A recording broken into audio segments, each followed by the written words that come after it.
আসসালামু আলাইকুম এভরিওয়ান। মায়ের বাজান গল্পে 7 নম্বর পার্ট। তো চলো বেশি কথা না কইয়া গল্প শুরু করা যাক। বকাটে ছেলেগুলো আমার আর চিন্তার দিকে চেয়ে আমাদের অনুভূতিটা বোঝার চেষ্টা করছিল। বুঝতে চাইছিল আসলেই কি আমরা হাজব্যান্ড ওয়াইফ।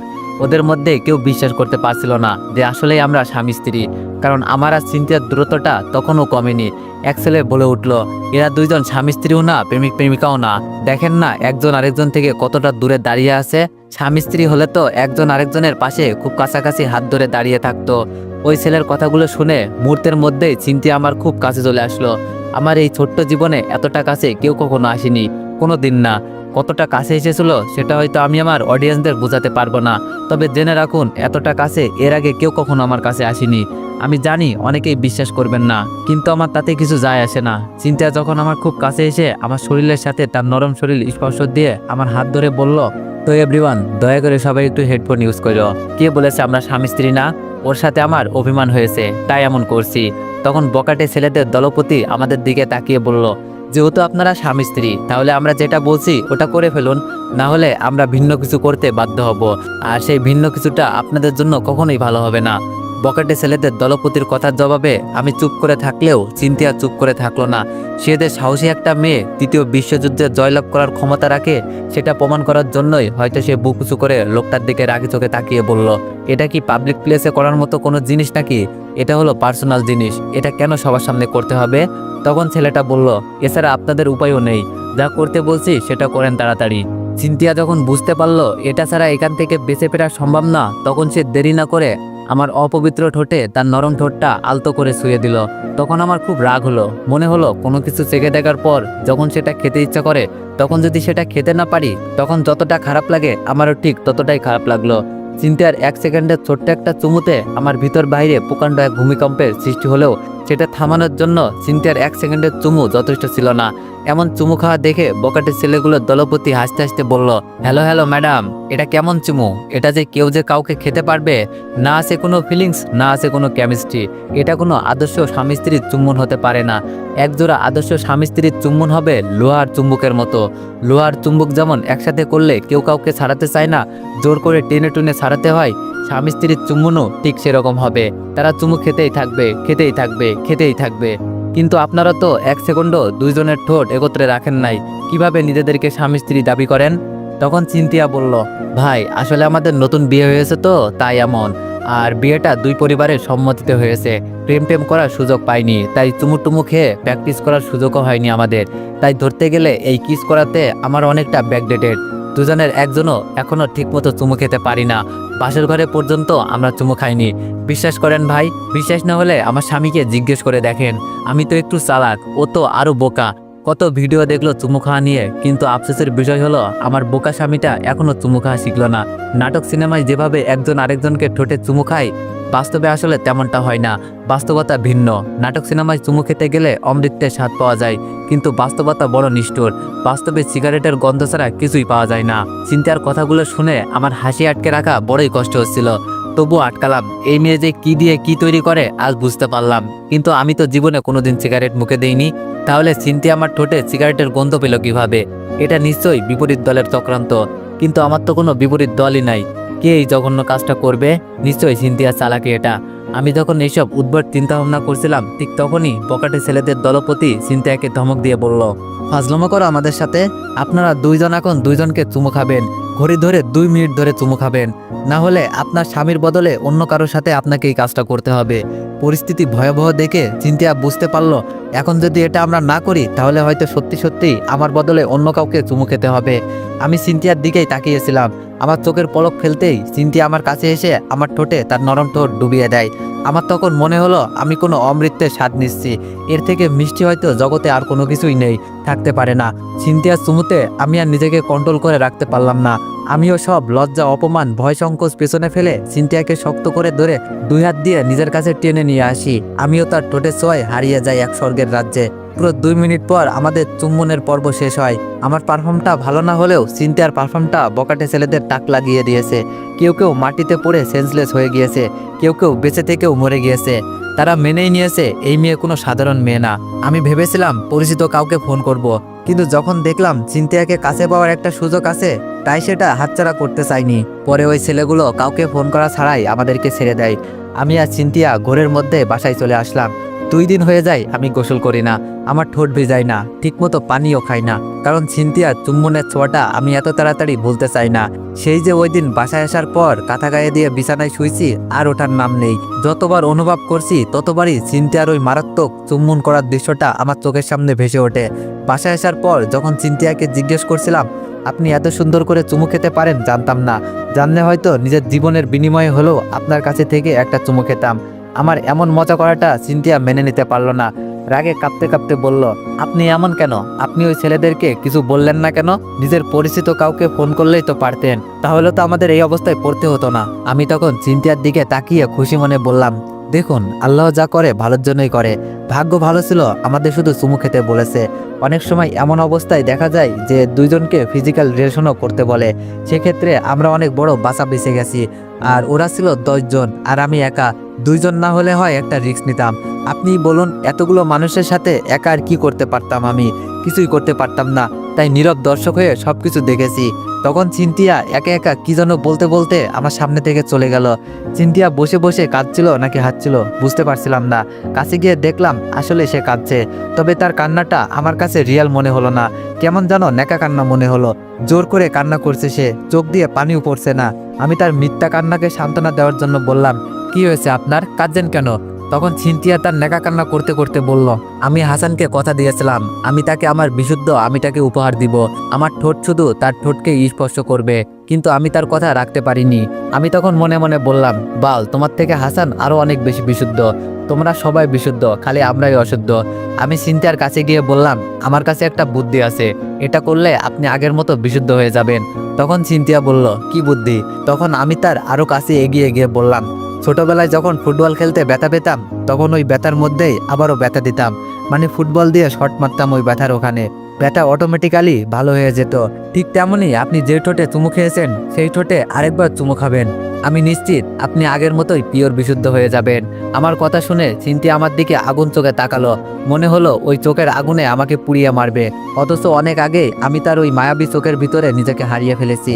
বের হওয়ার লোকেশন খুঁজে পাচ্ছি না বলে বের হতে পারছি না। আমার অডিয়েন্সরা কেউ লোকেশন খুঁজে পেলে জানাবেন। সত্যি বলতে আজকাল মানুষকে ভালো বুদ্ধি দিতে নেই। আজকেই দেখুন না, সিনথিয়াকে বিশুদ্ধ হওয়ার এত সুন্দর একটা বুদ্ধি দিলাম আর সে আমার উপর রাগ করলো। এজন্যই আমি কাউকে কখনো ভালো পরামর্শ দিই না। আস্তে আস্তে সিনথিয়া ওই দিনটার কথা ভুলতে লাগলো, একসময় ভুলেও গেল, কিন্তু কেন জানি আমার ভোলা হলো না। কিছু কিছু মানুষ আছে যারা খুব সহজেই কোনো কিছু করে ফেলতে পারে, আবার খুব সহজেই সেটা ভুলেও যেতে পারে, কিন্তু আমি তেমন না। আমার একটা জিনিস মনে ধরে গেলে সেটা ভুলতে অনেকটা সময় লাগে, অনেকটা কষ্ট হয়। সিনথিয়া আমার থেকে হয়তোবা আলাদা, তাই তার জিনিসটা ভুলতে তেমন কষ্ট হলো না। সিনথিয়া যে আমাকে কখনো ভালোবাসিনি, কিংবা আমার জন্য তার হৃদয় কখনো ভালোবাসার বীজ বপন হয়নি, এটা খুব ভালো করেই বুঝতে পারি। আর হলেও সেটা ক্ষণিকের জন্য। কিন্তু একটা প্রশ্ন থেকেই যায়, একজনকে ভালোবাসা অবস্থায় অন্য কোনো মানুষের প্রতি কি কখনো ক্ষণিকের জন্য নিজের হৃদয় মন্দিরে ভালোবাসার জন্ম নিতে পারে? হয়তো পারে, কিংবা পারে না। চিন্তায় কি আমাকে ক্ষণিকের জন্য ভালোবেসেছিল, যার জন্যই অমন করে আমাকে আদর দিয়েছিল? তার ভালোবাসাটা সবসময় ওই হাসানের জন্যই, আমি তার কেউ না, এটাই মনে হয়েছে এতদিন। হঠাৎ করে একদিন আমি খুব অসুস্থ হয়ে পড়ি, বাঁচব না মনে হয় এমন অবস্থা আমার হয়ে যায়। জ্বরে গা পুড়ে যাচ্ছিল, গরমের মাঝেও প্রচণ্ড শীত অনুভব করছিলাম। তখন সিনথিয়া আমার অনেক যত্ন নিয়েছিল। টানা 5 দিন আমি বিছানায় পড়েছিলাম। এই 5 দিন সিনথিয়া সবসময় আমার পাশে ছিল। আমার মনে হয়েছে একবার বুঝি সিনথিয়া আমাকে ভালোবাসা শুরু করেছে। আমাকে এমন অবস্থায় দেখে তার ভিতরটা কাঁদে। কারোর জন্য যদি কারো ভিতরটা কেঁদে ওঠে, তাহলে কি সে তাকে ভালোবাসে না? আমাকে সুস্থ করে তোলার জন্য সিনথিয়া দিনরাত আমার সেবা যত্ন করতো। এই কারণেই আমি অনেকবার সিনথিয়ার অনেকটা কাছে যাওয়ার সুযোগ পেয়েছি। আমার অবস্থা এমন হয়েছিল যে নিজ হাতে পানি খাওয়ার মতো শক্তিটুকু ছিল না। একসময় মনে হয়েছে আমি আর বাঁচবো না, কিন্তু সিনথিয়া আমাকে মরতে দেয়নি। সামান্য জ্বরেও যে মানুষ মৃত্যুর মুখে ঢেলে দিতে পারে, সেটাতে আমার বিশ্বাস ছিল না কোনোদিন। কিন্তু এখন বিশ্বাস না করে উপায় নেই, কারণ আমি এই জ্বরের কারণেই মরতে বসেছিলাম। একবার ভাবলাম বাসায় জানাই আমি খুব অসুস্থ। আবার মনে হলো বাবা মা আমার এমন অবস্থার কথা জানতে পারলে আমার কাছে চলে আসবে, তখন তো তারা সিনথিয়াকে দেখে ফেলবে, ভাববে আমি তাদেরকে না জানিয়ে বিয়ে করে ফেলেছি। কিন্তু কপাল খারাপ হলে এটাও ভাবতে পারে আমি মেয়ে নিয়ে আলাদা বাসায় থাকছি, ফুর্তি করে বেড়াচ্ছি। বাবা মা হলেও তো তারা মানুষ, আর মানুষ যা দেখে তাই বিশ্বাস করে, অন্তত সত্য মিথ্যা পরখ করার আগ পর্যন্ত। কিন্তু ততদিনে নির্দোষ মানুষটা ভুক্তভোগী ঠিকই হতে হয়। যেমনটা একবার আমি হয়েছিলাম। কাজেই অবস্থা অনেক খারাপ হলেও আমি বাবা মা কিংবা আমার বোনকে আমার এমন মারাত্মক অসুস্থ হওয়ার খবরটা জানালাম না। প্রায় 14 দিন পর আমি পুরোপুরি সুস্থ হলাম। আমার অসুস্থতা যে সিনথিয়ার আমাকে আগের থেকে অনেকটা ক্লোজ হতে সাহায্য করেছে সেটা আমি খুব ভালো করেই বুঝতে পারছি। একদিন রাতে দেখলাম সিনথিয়া কার সাথে যেন ফোনে কথা বলছে। আমি খুব স্পষ্ট করে শুনতে পেলাম কাকে যেন বলছে। আমি আসলে হাসানকে ভালোবাসি নাকি ওকে ভালোবাসি অনেকটা কনফিউজ। ওর সাথে আমার সময় কাটাতে অনেক ভালো লাগে। ওর সাথে থাকলে আমার মনে হয় না আমি খারাপ থাকি। আমি হাসানের সাথে কোথাও একা যেতে সাহস পাই না, ইচ্ছা হয় না, কিন্তু ওর সাথে ঠিকই আমি যে কোনো জায়গায় যাওয়ার সাহস পাই। ও যখন আমার পাশে থাকে তখন আমি হাসানকে খুব একটা মনে করতে পারি না, কিন্তু হাসানের সাথে থাকলে ঠিকই ওকে আমার মনে পড়ে। ও যেদিন আমাকে আর হাসানকে রেখে চলে আসলো সেদিন সারাদিন আমি হাসানের সাথে থেকেও ওকে খুব মিস করেছি। মনে হয়েছে ও আমার সাথে থাকলে কতই না ভালো লাগতো। অথচ হাসান আমাকে সেদিন কত সুন্দর সুন্দর জায়গায় ঘুরিয়ে দেখালো, আমার মন ভরল না। এত কিছুর পরেও মনে হয় আমি যদি হাসানকে ভালো না বাসি তাহলে আমি প্রতারক হব, বেঈমান হব। একজনকে ভালোবাসা অবস্থায় অন্য কাউকে ভালোবাসার মতো অপরাধ করেছি আমি। আমার ওর সাথে থাকতে ভালো লাগে, ওকে আমি ভালোবাসি কিনা সেটা বুঝতে পারি না। এমন কেন হয় আমার সাথে, আমি কেন বুঝতে পারি না?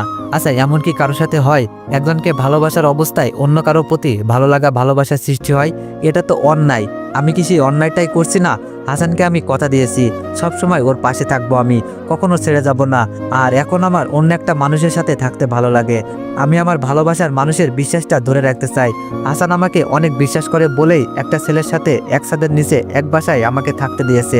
আর আমি কিনা তার বিশ্বাসটাই ভাঙতে শুরু করেছি। আমি সিনথিয়ার মুখ থেকে নিজের সম্পর্কে এমন কথা শুনে খুব একটা অবাক হলাম না, কারণ এই কয়েকদিনে সিনথিয়াকে দেখে বিষয়টা আমি একটু হলেও বুঝতে পেরেছি সে আসলেই দ্বিধাদ্বন্দ্বে ভুগছে। ওই দিন হাসান না আসার কারণে আমাদের দুইজনকে কি একটা অবস্থায় না পড়তে হয়েছিল। যদিও অবস্থানটা আমার জন্য খারাপ ছিল না, আমি মনে প্রাণেই চেয়েছিলাম এমন কিছু হোক। পরে যখন হাসান সিনথিয়াকে বলেছিল তার একটা কাজ ছিল, সে কারণেই আটকে গিয়েছিল, তাই সে আসতে পারবে না, তখন সিনথিয়া বিষয়টা চেপে গিয়েছিল। সে হাসানকে একবারের জন্য জিজ্ঞেস করেনি কেন সে ফোন করে জানায়নি সে আসতে পারবে না, কিন্তু সিনথিয়া তেমন কিছুই হাসানকে বলেনি। খুব সাধারণভাবেই নিয়েছে সিনথিয়া বিষয়টাকে। অথচ সে হাসানের উপর অনেক রাগ করতে পারতো, অনেক অভিমান করতে পারতো, কিন্তু এসবের কোনো কিছু সে করেনি। এইসব কি প্রমাণ করে না সিনথিয়ার আমার প্রতি একটু হলো দুর্বল? আমি যদি একটু বেশি আশা করি তাহলে হয়তো সিনথিয়া আমাকে ভালোবাসে। ভালোবাসা মানুষের কাছ থেকে প্রত্যাশা একটু বেশিই থাকে। আর আমি যদি ভুল না ভাবি তাহলে এই কয়েকটা দিনের ব্যবধানে সিনথিয়া নামক সুন্দর মনের মেয়েটাকে আমি ভালোবেসে ফেলেছি। আমি সিনথিয়ার সব কথাই শুনলাম, কিন্তু ওপর পাশের মানুষটা আসলে কে সেটা আজ করতে পারলাম না। অবনী নয়তো? এমন না তো গোপনে গোপনে আমার বিষয়টা সিনথিয়া অবনীর সাথে অনেক আগেই শেয়ার করেছে? অবনী ছাড়া সে আর কার সাথেই বা কথা বলবে? আমার জানা মতে তো তার এইসব কথা বলার মতো অবনী ছাড়া আর কেউ নেই। আমার ধারণা ভুলও হতে পারে, অবনী ছাড়া অন্য কোনো বন্ধু কিংবা বান্ধবীর সাথেও কথা বলতে পারে সে, কারণ সুন্দরী মেয়েদের বন্ধু বান্ধবের অভাব হয় না। তবে সিনথিয়ার তেমন কোনো বন্ধু বান্ধবীকে আমার চোখে পড়েনি কখনো, সেই কারণেই হয়তো মনে হলো যে সিনথিয়ার সাথে কথা বলছে। আমার অনেক সময় চিন্তার উপর অনেক রাগ হয়, এত ভালোবাসার পরেও কেন সে আমার ভালোবাসাটা বুঝতে পারে না। আমি আর আমার সৃষ্টিকর্তা জানে আমার ভালোবাসার মাঝে কোনো ফাঁক নেই, শুধু সিনথিয়াই জানে না। আমি তাকে কখনো জানাতেও চাই না। সে যদি আমাকে কখনো সত্যি ভালোবাসে তাহলে সে আমার ভিতরটাকে উপলব্ধি করবে, আমার কাছে ছুটে এসে আমাকে জড়িয়ে ধরে কান্না করবে। আমি তার চোখের জল মুছে দিয়ে তার কপালে আলতো করে একটা চুমু এঁকে দিব। আমি জানি না এমন কোনো দিন আমার জীবনে আসবে কিনা, তবে সত্য এটাই, আমি এমন একটা দিনের জন্য প্রতিনিয়ত অপেক্ষা করি।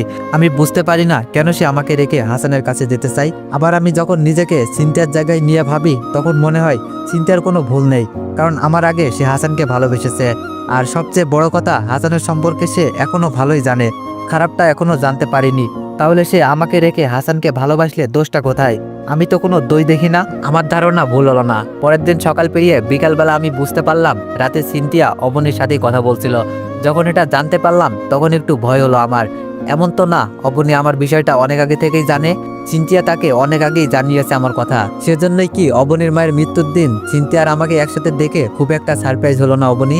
রাতে সিনথিয়াকে যতটা আপসেট দেখেছিলাম এখন ততটা মনে হচ্ছে না, অনেকটাই স্বাভাবিক মনে হচ্ছে। সিনথিয়া যখন আমাকে বলল অবনীর বিয়ে ঠিক হয়েছে, 2 দিন পর বিয়ে, আমাদেরকে যেতে বলেছে। ছেলে ডাক্তার, ওর বাবা চলে যাওয়ার আগে ওর বিয়েটা দিয়ে যেতে চাই। ওর বাবা চাচ্ছে না অবনী একা একা থেকে একাকিত্বের যন্ত্রণা ভোগ করুক, তাই এত তাড়াতাড়ি বিয়ে হচ্ছে ওর। অবনীর বিয়ের কথা শুনে অনেক ভালো লাগলো। আমি ভেবেছিলাম সে আমার জন্য এত ফোন করত, কিন্তু না, সে তার মায়ের জন্য আমাকে এত অনুরোধ করত। অনেক আগে অবনী আমাকে ভালোবাসতে চাইলেও এখন চাই না। এর থেকে ভালো লাগা আর কি হতে পারে আমার জন্য। আমিও যে চাই মাহারা মেয়েটা কারো ভালোবাসা নিয়ে বেঁচে থাকুক। অবনী কি তাহলে সিনথিয়াকে আমার কথা বলেছে? হয়তো বলেনি, কারণ নিজের মায়ের সম্পর্কে তো আর কেউ ইচ্ছে করে কারোর কাছে খারাপ কিছু বলতে যাবে না। সবসময় নিজের আপনজনদের অপরাধগুলো আমরা সবার কাছ থেকে লুকাতে চাই, কাউকে বুঝতে দিতে চাই না তাদের কুকর্মগুলো। যদিও আমার ক্ষেত্রে এমনটা হয়নি, তবে বেশিরভাগ ক্ষেত্রেই এমন হয়। আমি যখন সিনথিয়াকে বললাম আমাদের এই বিয়ে বাড়িতে যাওয়া উচিত হবে না, ওখানে তো আপনার ফ্যামিলির সবাই আসবে, আমাদের ধরা পড়ে যাওয়ার সম্ভাবনা আছে, কাজেই আপনি অবনীকে না বলে দিন, তখন সিনথিয়া কিছুটা লাজুক হেসে বলল, আরে না, তেমন কিছু হবে না। অবনী আমার খুব কাছের কেউ না, অনেক দূরের একজন, তবে ওর সাথে আমার সম্পর্কটা অনেক আগে থেকেই ভালো। ও আমাদের সম্পর্কে সব জানে, বাট কখনো আমাদের বাসায় বলেনি। আর অবনীর বাবা বিয়েটা খুব যে অনুষ্ঠান করে দিচ্ছে তাও না, খুব আপনজন ছাড়া কাউকে ইনভাইট করবে না। আমার পরিবারের কেউ আসার কোনো সম্ভাবনাই নেই। এমনটা হলে অবনী আমাকে বিয়েতে যেতে বলতো না, কাজেই আমাদের কোনো সমস্যা হবে না। আপনাকেও যেতে হবে আমার সাথে, অবনী আপনাকেও যেতে বলেছে। তো এভরিওয়ান, নেক্সট পার্টের জন্য অপেক্ষা করো। ধন্যবাদ।